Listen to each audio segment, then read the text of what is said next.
우리의 삶 속에 즐거움과 행복으로 임할 수 있도록 인도하여 주옵소서. 하나님, 오늘도 저희들이 귀한 말씀 앞에 있습니다.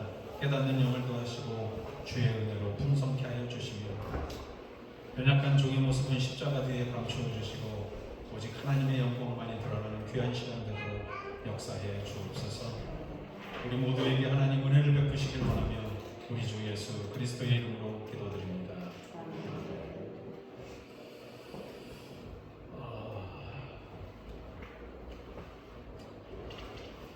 제가 주중에 YTN 그걸 봤어요. 미국에서 전해지는 소식인데 그 채널은 기독교 계기도 이렇게 많이 하더라고요. 그러면서 일반 세상 뉴스도 이렇게 전해주고 그러는 채널이던데요. 거기에서 우리가 섞인 뉴스가 하나가 보도가 됐어요. 이게 뭐냐면 이단에 대한 소식이었습니다. 그냥 아무렇지도 않게 들었는데 이 이단 세력들이 요즘 미국에 들어와서 한국인들 사이에 퍼지고 있다고 그래요. 아시는 대로 한국의 이단들 그러면 대표적으로 3개가 있습니다. 그죠? 그 중에 하나가 신천지, 그리고 2번째가 안상호 하나님의 교회, 그 다음에 3번째가 구원파. 구원파는 아주 오랜 얘기니까 제 젊었을 때부터 벌써 구원파에 대한 얘기가 많이 나왔으니까 그런데 제가 그냥 아예 단적으로 제가 올라가니까 좀 두렵기는 하지만 단적으로 말씀드리면 박진영이라고 하는 사람이 있어요. 네, 채널 만들어서 성경 공부하고 그럽니다. 그 사람이 구원파 소속인 건 아셔야 돼요. 네, 젊은 사람들이 박진영 그러고 그 사람이 만든 노래를 막 불러대고 막 이러니까 뭐 좋아가지고 막 난리인데 그가 하는 성경 공부도 굉장히 인기 있다고 그래요. 분명히 이단입니다. 구원파는. 또 하나는 신천지가 있습니다. 신천지는 잘 아시는 대로 가족들과의 인연을 다 끊어요. 여러분 상식선에서 생각하면 가족들과 인연을 끊게 한다는 게 이게 가능한 일입니다. 기독교에서는 그런 거 생각도 안 하고 상상도 하지 않습니다. 그래서 그들이 아주 거기에 빠져가지고 지내게 만들어요. 그리고 하나님의 교회 같은 데는 왜 하나님이 아버지만 계시냐 어머니도 계시는데 이런 얘기를 해요. 여러분 우리가 하나님 아버지라고 부를 때 이거는 남성 여성격을 얘기하는 게 아니에요. 하나님이 남자이기 때문에 우리가 하나님 아버지라고 부르는 게 아니고 대체적으로 예전에는 아버지의 힘은 굉장히 강력한 힘이었습니다. 그죠? 그 힘을 표현하기 위해서 아버지라는 단어를 쓴 것이지 그분이 남자이기 때문에 여자들과 구별하느라고 절대 이 단어를 쓴 게 아니에요. 그런데 그들은 그렇게 얘기합니다. 왜 하나님이 아버지만 계시냐 어머니도 계시지 그러면서 그 지금 안상호 부인을 세웠죠. 교주로. 다행히 요즘 통일교는 그냥 거의 무너져 가니까 생각할 것도 없죠.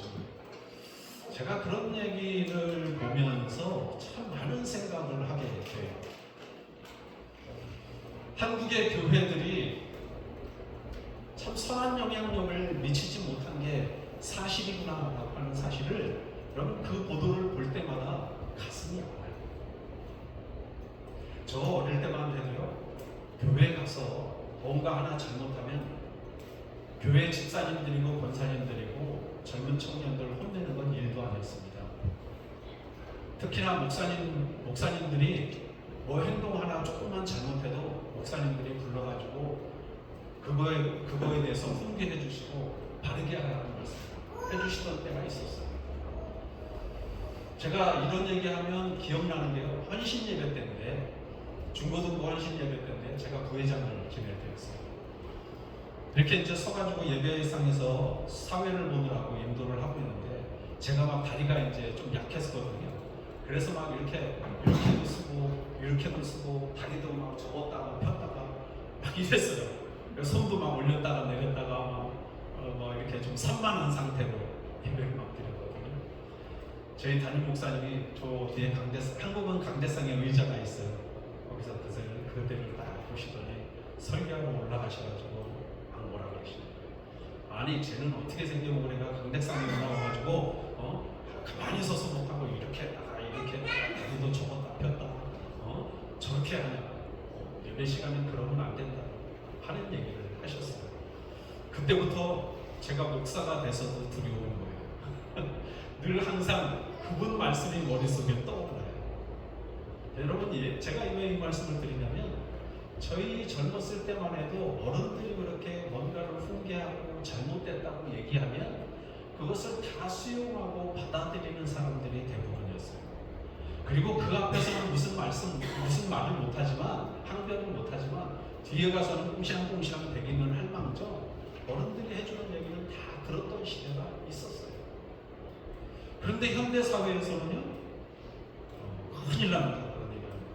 한국에 가서 말만 꺼내도 시비가 붙고 문제거리가 생기고 이래요. 아마도 자유라고 하는 단어를 잘못 이해하는 것 같아요.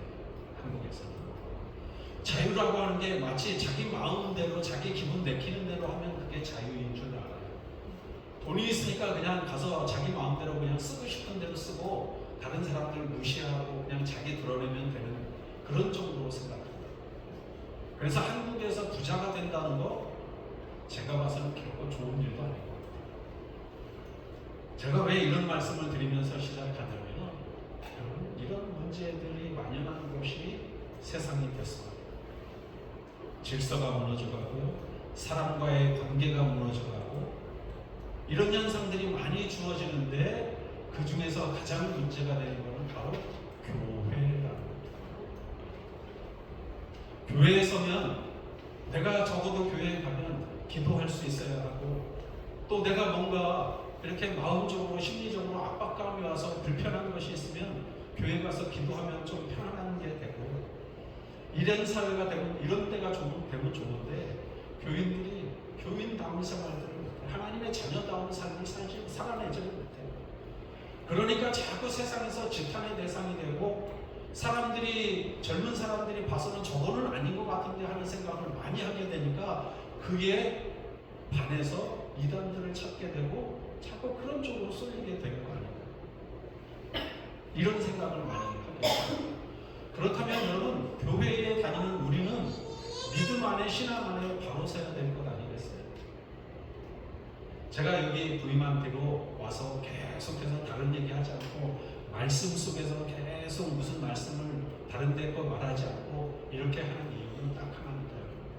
사회가 어지러운 사회가 됐어요. 이런 사회에서 우리가 교인다운 면모를 드러내려면 우리 안에 말씀을 좀 깊이 있게 되새기는 노력이 필요하다고 생각해서 계속해서 말씀 위주로 제가 설교를 하고 있어요. 여러분, 제가 말씀드릴 때마다 들었던 얘기인데 물론 그럴 수도 있죠. 오늘 설교도 들었던 얘기 중에 하나입니다. 그럴 때마다 들으시고 다른 생각하지 마시고 댁에서든지 일상생활을 하시는 동안에 그 말씀을 붙들고 내가 어떻게 살아야 되는지, 하나님의 자녀로서 어떤 본분 가운데 살아야 되는지를 계속 묵상하면서 여러분들이 그리스도인다운 그리스도인이 되기를 바라는 마음이 더 크다는 사실입니다. 자, 오늘 그래서 히스기야의 모습을 보면 히스기야는요 참 대단한 사람이에요. 이스라엘이 남왕국과 북왕국으로 분리가 됐어요. 솔로몬 이후에. 그 솔로몬 이후에 남왕국과 북왕국으로 나뉘어지게 되는데 그 이유가 뭐냐 하면 솔로몬이 이방 여인들과 결혼을 했어요. 부인이 700명이고 첩이 300명이나 되는 1000명이 되는 놀라운 숫자가 자신의 여인들이었어요. 그런데 문제는 그게 중요한 게 아니고 이 여인들이 다 이스라엘 사람들이 아니라는 게 문제가 있는 겁니다. 다 이방 사람들하고 주변 사람들이 워낙 이 다윗 시대하고 솔로몬 시대에 이스라엘이 강한 국가가 됐으니까 그들한테 조공도 갖고 오지만 그들과 가족 관계를 맺어야만 자신들이 살아남을 수 있다는 생각에 자신의 딸이나 아니면 뭐 친척 중에 누구를 불러가지고 그곳에 솔로몬의 부인으로 주는 거예요. 그럼 이 사람들이 와서 이스라엘의 솔로몬하고 결혼을 했으니까 그들이 하나님의 말씀을 받아들이고 믿음을 받아들이느냐? 그게 아니죠. 솔로몬이 한 집에만 한 부인한테만 들어가도 3년이라는 세월이 걸려요. 그렇다면 그들에게 무슨 말을 해도 3년이니까 다 잊어버릴 거 아니겠어요?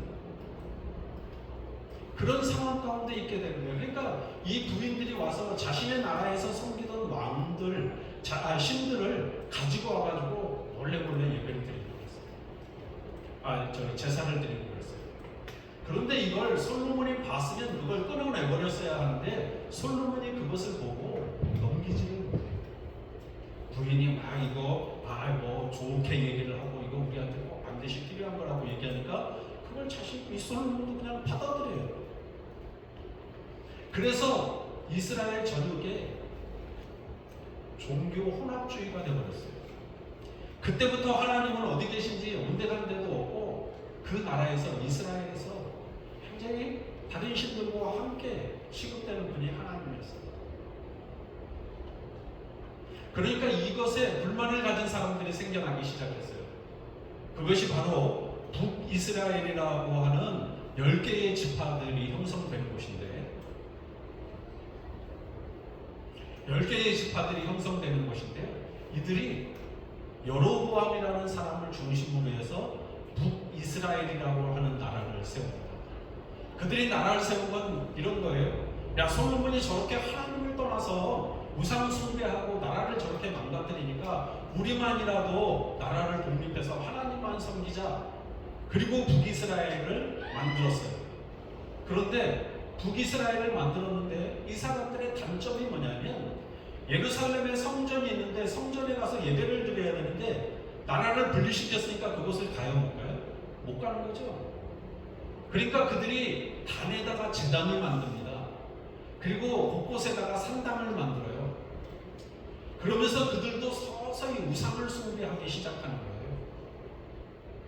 자신들은 그러지 않으려고 독립된 나라를 세웠는데 자신들도 그곳에 빠져가는 거예요. 그런데 안타까운 사실은요, 북이스라엘은 선한 왕 자체가 없었어요. 제가 선하다고 말씀드리는 이유는, 말은 여기에서 선하다고 하는 표현은 하나님을 믿는 왕이 없었다는 거예요. 그래서 이 나라는 북이스라엘은 금방 멸망을 하게 돼요. 그게 보통 한 720년 정도 되는 때의 일이고, 자, 그렇게 해서 북이스라엘이 멸망을 했고 남왕국은 그나마 요시아라는 왕이 생기고 또 이런 히스기야라는 왕이 생기면서 그들이 신앙적으로 뭔가를 해보려고 하는 노력들을 기울이게 돼요. 오늘 제가 이 히스기야에 대한 얘기를 할 텐데요. 히스기야의 내용이 참 기가 막힙니다. 오늘 14절부터 19절의 말씀은 사실 그 일부분에 들어가요. 여기에서 히스기야가 한 부분, 오늘 본문은요, 히스기야가 하나님 앞에 기도하는 모습입니다. 네, 우리가 기억하는 히스기야는 어떤 모습이 있죠? 자신의 생명이 단명되게 되니까 벽을 향해서 기도했더니 하나님이 그 모습을 보시고 15년의 생명을 연장시켜 주시고, 자, 이 대목은 우리가 아는 사실인데 그것 전에 일어난 일이 오늘의 일입니다. 자, 히스기야가 왕으로 등극하게 됐어요. 등극하고 얼마 되지 않아서 사네립이라고 하는 아수르의 왕이 나라를 쳐들어오게 돼요. 자, 북이스라엘이 언제 망했냐면 이 사네립 왕 바로 전에 살마네셀이라고 하는 살마네셀 5세의 왕이 있었는데 아수르예요. 그 왕이 사마리아까지 와서 북이스라엘을 점령했습니다. 그러니까 남은 데라고 하는 유다 땅밖에 없는 거예요. 자, 히스기야만 왕으로 남게 됐어요. 그리고는 이 사네립이 왕이 되면서 이곳으로 쳐들어오게 됐어요. 그래서 어디까지 왔냐면 예루살렘 부근까지 바로 와서 예루살렘 성 밖에 진을 치고 있는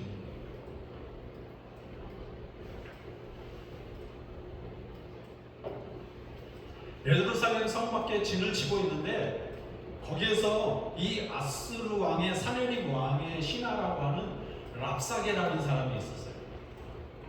이 랍사게라고 하는 사람이 와가지고 예루살렘 성을 향해서 막 소리를 지르면서 놀리는 거예요. 야, 우리가 왔다. 우리가 왔는데 니네 내가 와가지고 우리 좀 이렇게 잘 모시고 섬겨야 되지 않냐? 이런 얘기를 하는 거예요. 야, 우리 왕은 저런 작은 나라들 다 점령하면서 나라 이름을 대면서 이런 나라들 다 굴복시키고 점령했잖아. 그러니까 니네도 와서 좀 이제 숙이고 우리 사내립 왕을 좀 모셔야 되지 않냐? 그러면서 놀리는데 여기까지는 그래도 사람들이 그냥 들으면서 강대국이니까 그냥 그래 그러고 넘길 수 있었지만 유다 왕국의 이 사람들이 견디지 못하는 말을 들었어요. 그게 어디냐면요,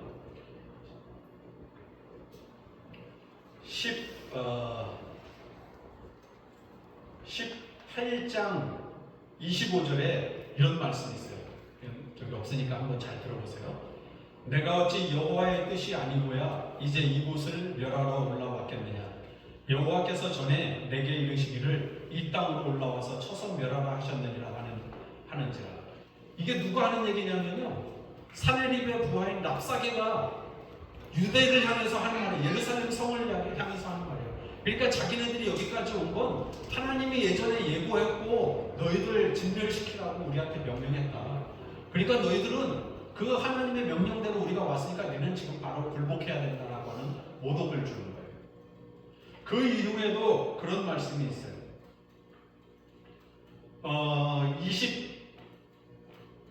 29절쯤에 28절쯤에 그런 얘기를 또 똑같이 해요.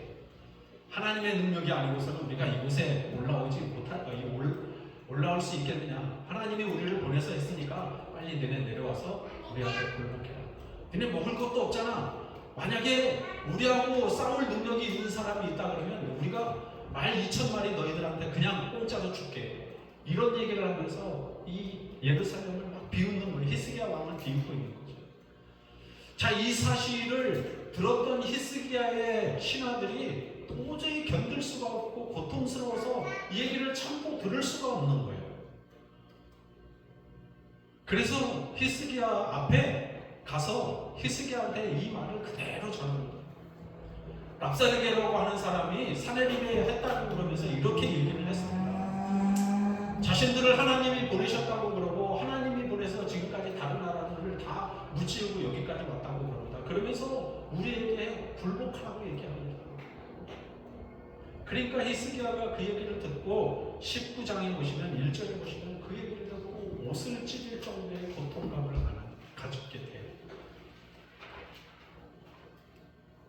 여러분, 이 정도 신앙이면 그죠? 하나님을 모독하는 얘기를 들었어요. 그리고 히브리 사람들을 이렇게 무시하는 말을 했어요. 그랬어도 자신들이 약소국이기 때문에 보통은 어쩔 수 없잖아 라고 하는 생각을 갖는 게 일반적인 견해 아니겠어요? 그런데 히스기야는 그 얘기를 듣자마자 너무 고통스러워서 옷을 찢을 정도로 분개했다. 그런데 히스기야는 여기에 그치지 않고 이사야 선지자에게 도움을 요청합니다. 이사야 선지자에게 찾아가서 랍사게라고 하는 인간이 이렇게까지 우리를 모독하면서 하나님을 모독합니다. 이거 좀 어떻게 해주십시오 라고 도움을 요청하니까 이사야 선지자가 함께 우리 기도합시다. 그리고 기도를 하는 거예요. 오늘 본문은 이사야하고 히스기야하고 따로 기도하는 장면이 나오는데요. 역대하를 보면요. 역대하에서는 같은 본문을 장장 3장, 4장에 걸쳐서 기록하고 있는데요. 거기에는 보면 같이 기도하는 모습이 나와요. 같이 그들이 기도를 하는데 히스기야와 이사야가 함께 기도하는데 이들이 부르짖어 기도했다라고 하는 말이 등장합니다.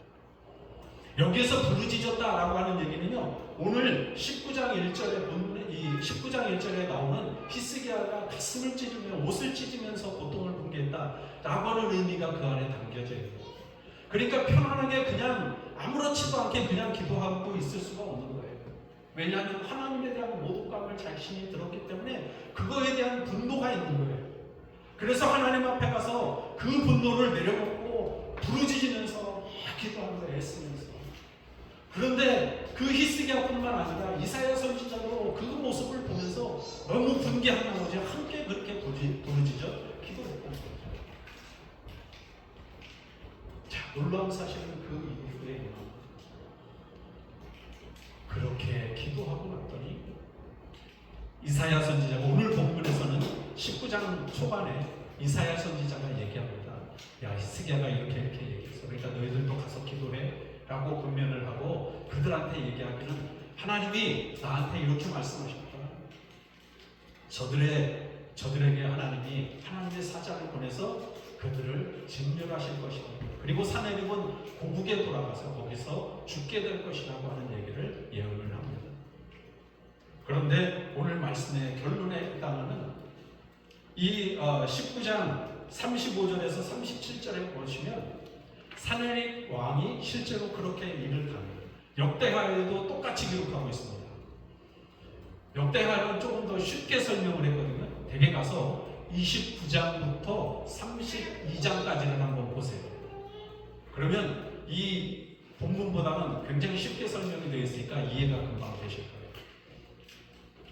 자, 그리고 났더니요, 하나님의 영이, 하나님의 사자가 아수르 군대에게 가서 큰 용사라고 하는 사람부터 장군이라고 불리는 사람, 지도자들 계급까지 전부 다 싹쓸이 전멸을 시켜버려요. 그러니까 아침에 사내립이 딱 일어나는데 다 사람들이 죽어있는 상황을 보니까 어이가 없죠. 그래서 어처구니 없다는 마음으로 그가 고국으로 돌아가요. 그리고 실제로 사내립이 자신이 모시는 신당에서 문턱에서 죽임을 당해서 죽게 되는 결론까지 이르게 되는 겁니다. 자, 여러분, 히스기야가 이렇게까지 하는 데에는, 그리고 하나님이 히스기야를 그렇게까지 뭐라 그럴까요? 그의 기도를 들어주시는 그것은 왜 가능했을까요? 이제 좀 보셔야 될 말씀이 있습니다. 18장에 보시면 이런 얘기 있어요. 들으셔도 돼요. 18장 2절부터 보면 히스기야가 왕이 되고 나서 한 일들이 있어요. 그게 뭐였냐면 히스기야가 왕이 되고 나서 자신들의 부모 아버지까지 그 왕들이, 그 남왕국 유다의 왕들이었다는 사람들이 전부 다 북이스라엘하고 똑같이 산당을 만들고 성전을 더럽히고 그걸 깨끗하게 하지도 않고 계속 우상을 가지고 와서 지내고, 심지어는 노뱀이 있어요. 이스라엘이 광야 생활을 하는 가운데 느보산에서 이제 가나안 땅을 얼마 안 두고 있는데, 바로 앞에 두고 있는데 뱀에 물리는 사건이 벌어져요. 그래서 하나님이 그들이 자꾸 죽어가니까 노뱀이라고 하는 형상을 만들어서 세워놓고 하나님이 말씀하시는 거예요. 야, 너희들 이제 뱀에 물린 사람들은 이거 보면 살 거다, 이런 얘기를 하시고 노뱀 일이 그렇게 벌어져요. 근데 이게 시일이 지나고 나니까 이 노뱀이 우상화돼 버렸어요. 그것이 마치 하나님인 것처럼 됐고, 그리고 그들 사이의 우상은 그냥 비일비재한 일이 되어버렸어요. 하나님의 특별하심은 온데간데도 없이. 그래서 이 히스기야가 왕이 되면서부터 무슨 얘기를 하냐면, 자, 3절 말씀에 이런 말씀이 먼저 있습니다. 그의 조상 다윗의 모든 행위와 같이 여호와께서 보시기에 정직하게 행했다. 그 다음에 말씀해요. 그가 여러 산당들을 제거하며 주상을 깨뜨리며 아세라 목상을 찍으며 모세가 만들었던 노뱀을 이스라엘 자손이 이때까지 향하여 분향함으로 그것을 부수고 느우스단이라 일컬었다. 자, 그러면서 5절 말씀에는 이런 말씀을 하고 있어요. 히스기야가 이스라엘 하나님 여호와를 의지하였는데 그의 전후 유다 여러 왕 중에 그러한 자가 없었으므로. 자, 히스기야가 이런 일을 했어요. 그러니까 나라 전체를 하나님 앞으로 돌아오게 만드는 거예요. 산당도 부수고 주상도 부수고 우상이라고 생각해서 막 섬기는 거, 그런 거 일체를 다 부수게 돼요. 그런데 이 모습은 조금 약합니다. 여기 본문에서 역대하를 가시면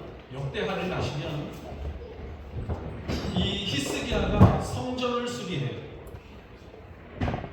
성전이 더러워지고 아무도 기웃거리지 않으니까 이 제사장들하고 레위 사람들한테 얘기합니다. 자, 지금부터 우리가 해야 될 일이 있습니다. 이 성전을 깨끗하게 하십시오. 우리가 앞으로는 하나님을 섬길 것이고 하나님만을 이곳에서 예배할 겁니다. 그러니까 하나님을 예배할 장소답게 당신들이 이것을 좀 깨끗하게 해줬으면 좋겠습니다 라고 얘기를 하니까 제사장들과 레위 사람들이 그것을 마다하지 않고 직접 나서서 힘들면서도 그걸 즐겁게 한다는 얘기가 나와요.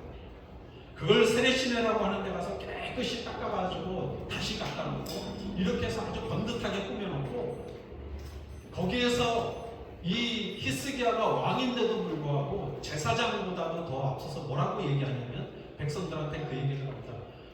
자, 짐승을 좀 갖고 오세요. 가서 재물을 좀 갖고 오세요. 그랬더니 그 재물의 숫자가요, 여러분 엄청나요. 숫소 7마리, 순양 7마리, 어린 양 7마리, 순염소 7마리. 자, 이렇게 7마리씩 갖고 온 건요, 다른 게 아니라 유다가 지은 죄를 하나님 앞에 용서를 구하는 예배였어요. 그동안에 우상 섬기면서 하나님을 떠났던 것에 대해서 히스기야가 뉘우치고 반성하고 회개하면서 그것을 제물로 드리면서 이 이스라엘이 남왕국이 지었던 큰 죄를 주님 용서해 주십시오라고 하는 예배를 드려요. 자, 그리고 나서 이제 성전도 깨끗해지고 제물도 드리면서 정결하게 되는 의식을 다 치루었어요. 그리고 나서 하는 말이 있는데요, 또 그 다음에 뭐냐면 요인들, 귀인들한테, 그러니까 높은 사람들한테 얘기해서 뭐라고 얘기하냐면, 자, 이제부터 가서 제물과 감사 제물을 갖고 오십시오. 그리고 거기에 번제물을 가지고 와도 됩니다. 이렇게 얘기를 했더니 그 사람들이 나가서 끌고 온 짐승의 숫자만요, 숫소는 70마리, 순양은 100마리, 어린 양은 200마리. 그러면서 구별해서 드린 소는 600마리, 양도 3,000마리. 지금 재물이 엄청난 거예요. 재물이 드려지는 거예요. 근데 이걸 제사장들이 다 잡아서 드릴 수 있어요? 맨날 며칠 걸릴 거 아니에요. 그러니까 이 히스기야가 얼른 생각한 게 뭐냐면, 자, 레위 사람들에게 찾아갑니다. 레위 사람들에게, 자, 이렇게 많이 재물이 들어왔는데 이걸 다 제사장들이 하지 못할 것 같으니까 당신들이 가서 좀 도와주면 좋겠다, 이렇게 얘기해요. 그리고 나서 레위 사람들이 가서 그걸 같이 거느리면서 그걸 다 통해서 이제 제사를 완벽하게 드리게 돼요. 그리고 나서 회복한 게 뭐였냐 하면 6월절 절기를 회복하게 돼요. 자, 6월절 절기를 회복해서, 6월절이 어떤 의미죠? 애굽 땅에서 나오면서 장자의 죽음을 봤어요. 마지막 10가지 재앙 중에 장자의 죽음이 있는데, 문설주의 피를 바르면, 양의 피를 바르면 그걸 보고 하나님이 넘어가시겠다, 그래서 살아난 사람들이 있습니다. 그걸 지키느라고 6월절이라고 하는 절기를 지켜요. 6월절이 되면 15일 동안의 휴일을 갖습니다. 그 6월절 절기를 지내게. 자, 이 6월절 절기도 회복하게 돼요. 심지어는 그 지파 중에 에브라임과 므낫세, 이사갈, 스불론 지파들은 아마 별로 히스기야가 마음에 안 들었나 봐요. 그러니까 별로 그 6월절 행사에, 6월절의 절기에 참석을 안 했어요. 그러니까 히스기야가 가서 그 사람들을 권면해요. 야, 그냥 와서 함께 먹고 함께 이 절기 지내자, 이렇게 얘기를 해요. 그러니까 그 사람들이 어쩔 수 없이 와가지고 다른 사람들처럼 정결 예식을 해야 되는데, 다른 사람들처럼 정결 예식도 하지 않고 그냥 앉아서 음식을 먹는 거예요. 그러니까 히스기야가 하나님 앞에 그 자리에서 기도해요. 뭐라고 기도하냐면, 하나님, 저 사람들이 저렇게 여호와의 규례를 어기고 정결 의식도 하지 않은 채로 이렇게 저 음식을 먹었습니다. 하나님 용서해 주십시오 하고 대신 용서를 빌어요. 그러니까 하나님이 그 모습을 보시고 그래 괜찮아 그러시면서 그 사람들을 치유하셨다 고치셨다라고 하는 말씀이 나옵니다. 자, 여러분, 히스기야는 바로 이런 사람이었어요. 신앙적으로 믿음적으로 이런 사람이었다. 자신에게 있어서 아니면 이 유대 땅에 얼마나 하나님이 중요한지를 알게 됐었고, 백성들이 죄를 지으면 그걸 하나님 앞에 용서를 구할 정도로 신앙이 있었던 사람, 그가 바로 히스기야라고 하는 사실. 또한 위험 앞에 아수르가 위협을 가하는 순간에도, 하나님을 모독하는 순간에도 그는 자기 방법대로 해결하지 않고 선지자의 도움을 받아서 하나님께 기도했던 사람, 그 사람이 히스기야였다. 또 이런 경우가 있었어요.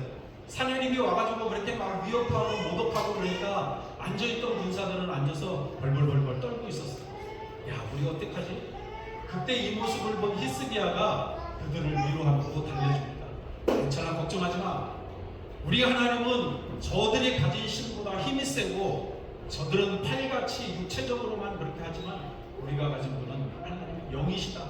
이 세상 우주 만물을 창조하시고 다스리시는 분이다 라고 하는 얘기로 그들을 위로하니까, 그동안의 히스기야가 보여준 일들 때문에 금방 용기를 얻어서 힘을 내서 그 예루살렘밖에 남지 않은 그 성을 지켜가면서 히스기야를 돕는 거예요. 이스라엘에 가면 아주 놀라운 일이 하나가 있는데요. 이때 당시에 판 히스기야의 수로가 있어요. 그 히스기야의 수로는 예루살렘 성 밑에서 이 아수르가 위협하는 위협 앞에서 그것들을 구해내고 찾아내느라고, 그냥 두세요. 자꾸 말리면 더. 그걸 찾아내느라고 수고를 했어요. 제가 성지순례 갔을 때 그 히스기야의 수로를 보는데요. 아주 이렇게 몸을 겨우 이렇게 움츠려서 지나갈 정도로, 어떤 때는 옆으로 가도 배에 걸려가지고 못 나가 지나칠 정도인데, 그곳에 물이 철철철철 넘치고 있었어요. 그때만. 그게 히스기야가 판 거라고. 여러분, 비록 히스기야가 왕이기는 하지만 이 한 사람이 하나님을 섬기기로 결단하고 하나님만 바르게 섬겼더니 모든 것 속에서 구원의 은총을 베푸시는 하나님의 모습을 보게 되는 거죠. 아수르로부터, 당시 강대국이었던 아수르로부터 구원해 주시고 그들의 모욕 속에서도 건져 주시고, 그리고 이후에 그 나라가 오랫동안 히스기야가 죽을 때까지도 편안한 나라로 하나님이 만들어 주셨다. 하나님이 이런 신앙을 보시고 그 히스기야의 일생에 형통함을 주셨다라고 하는 말씀이 그 안에 있습니다. 여러분, 우리가 이 시대에 세상 사람들이나 교회 다니지 않는 사람들에게, 혹은 말씀드린데도 이단에 빠진 사람들에게 보여줘야 할 게 뭘까요? 내가 돈 많이 벌어서 잘 사는 모습? 그런 거 보여줘야 될까요? 아니면 공부 열심히 해서 석사가 되고 박사가 돼서 내가 어떤 권위적인 자리에 도전해 있다고 하는 걸 보여줘야 돼요. 그런 거 아무 소용없어요. 그 사람들에게. 오직 진리만이 필요해요. 내 안에 하나님을 모셨으면 그 하나님을 모시는 흔적이 내 삶 속에, 내가 지나온 걸음 속에 묻어져 있으면 그 사람들이 다른 것 보지 않고 그 흔적을 보면서 예수님께로 돌아오게 되고 하나님께로 돌아오게 된다는 사실. 만약 그들이 돌아오지 못한다면 아수르를 혼내신 하나님의 모습처럼 뭔가 하나님의 결단을 내리신다. 여러분, 바라기는 세상을 향해 바라보시고 또 주변 상황들을 바라보시면서 그 사람들의 단점을 얘기하기보다 그저 그를 위로할 수 없으면 하나님 앞에 기도하는 자세를 먼저 가지시죠. 또한 신앙적으로 믿음적으로 하나님 앞에 바로 서고자 하는 마음을 가지시자고 있으겠죠. 그러노라면 하나님이 우리의 길을 인도하실 뿐만 아니라 모든 상황 가운데서도 건져주시는 하나님의 능력이 우리 가운데 임하게 된다는 사실을 기억하시고, 이런 하나님의 능력이 저와 여러분들 가운데 풍성하게 임하기를 주님의 이름으로 축복합니다. 함께 기도하겠습니다. 하나님, 어려운 상황 가운데서도 또한 하나님을 모독하는 그 앞에서도 견딜 수 없었고 참을 수 없었던 히스기야의 모습을 보면서 우리들도 그런 모습을 닮아가기를 원합니다. 하나님, 원하기는 우리들의 모습이 그런 좋은 믿음을 가진 히스기야처럼 닮아서 하나님을 기쁘시게 하고 하나님을 행복하게 해드릴 수 있는 우리의 믿음대로 주님 인도하여 주옵소서. 우리의 삶의 걸음들을 지키시고 보호하시길 원하며 우리 주 예수 그리스도의 이름으로 기도드립니다.